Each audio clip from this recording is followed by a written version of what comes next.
ক্ষুদ্র ও প্রান্তিক কৃষকদের স্বনির্ভর করে তুলতে গৌরনগর আর.ডি. ব্লক চত্বরে কৃষি দপ্তরের উদ্যোগে আয়োজিত হল মিনি পাওয়ার টিলার বিতরণ অনুষ্ঠান। বিনামূল্যে ২১ জন কৃষকের হাতে তুলে দেওয়া হয় ৭৫,০০০ মূল্যের আধুনিক কৃষিযন্ত্র। অনুষ্ঠানে উপস্থিত ছিলেন কৈলাসহরের বিধায়ক বীরজিৎ সিনহা, গৌরনগর পঞ্চায়েত সমিতির ভাইস চেয়ারম্যান মো. বদরুজ্জামান, বিডিও নবারুণ চক্রবর্তী, কৃষি দপ্তরের ডেপুটি ডিরেক্টর সৌমেন নন্দী সহ অন্যান্য কর্মকর্তারা। প্রধান অতিথির বক্তব্যে বলা হয়, যন্ত্র ব্যবহারে কৃষকের উৎপাদন বাড়বে, খরচ ও পরিশ্রম কমবে, পাশাপাশি কৃষকদের যথাযথ প্রশিক্ষণের ব্যবস্থার কথাও জানান তিনি। কৃষকরা এই সহায়তায় সন্তোষ প্রকাশ করে বলেন, এই পাওয়ার টিলার তাঁদের কৃষিকাজে গতি আনবে ও জীবিকায় ইতিবাচক প্রভাব ফেলবে।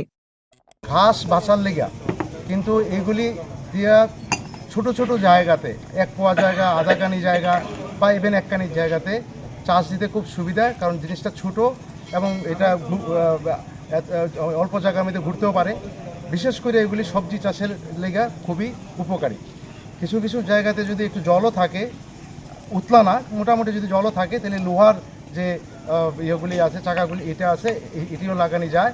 লাগাইলে পরে মাটিটা চাষ করতে সুবিধা হয়।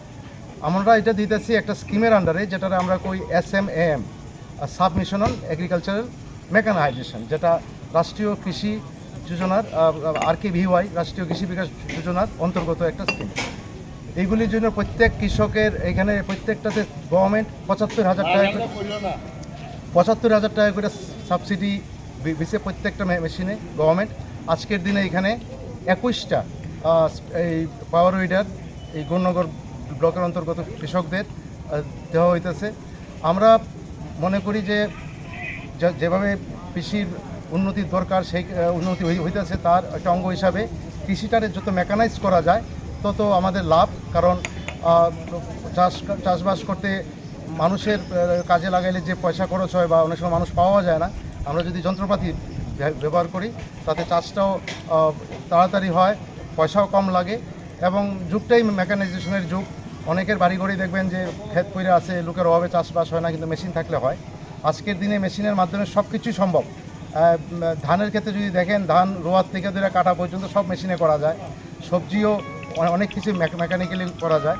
তারই অঙ্গ হিসাবে আমরা আমাদের ডিপার্টমেন্টের, এগ্রিকালচার ডিপার্টমেন্টের একটা প্রয়াস, যাতে কৃষকরা এইভাবে সাহায্য করা যায়। এটা আমাদের কৈলাসহরে বাইরে নির্ভরশীল শাকসবজি, কারণ আমাদের এখানে যা প্রোডাক্ট হয় তা দিয়ে কৈলাসহরের যে চাহিদা মিটে না। এবং যে উদ্যোগটা নিয়েছে আমি খুবই খুশি হয়েছি যে এটা একটা ফলপ্রসূ হবে। এবং রবি মৌসুমে এবার এই ব্লক যাতে মানে একটা উল্লেখযোগ্য ফসল উৎপাদন করতে পারে, এই জন্য প্রত্যেকটা পঞ্চায়েত যারা আছেন, পঞ্চায়েত যারা চালান, তাদেরকে বাধ্য করতে হবে। এবং আমি তো দেখছি এখানে গভর্নমেন্ট থেকে সোলার দেওয়া, যারা কৃষিতে উৎসাহিত তাদেরকে দেওয়া হচ্ছে, নাম নিয়ে গেছে। সুতরাং আমরা এবার একটা ফসল করি, পরবর্তী সময়ে পঞ্চায়েত সমিতি এবং ব্লকের উদ্যোগে একটা এক্সিবিশনও করেন উৎপাদিত ফসল। আমরাও তো মেলা করি, ওইখানেও আপনারা দেখাইতে পারেন। আমি দীর্ঘ বলবো না, গভর্নমেন্ট উদ্যোগ নিচ্ছে।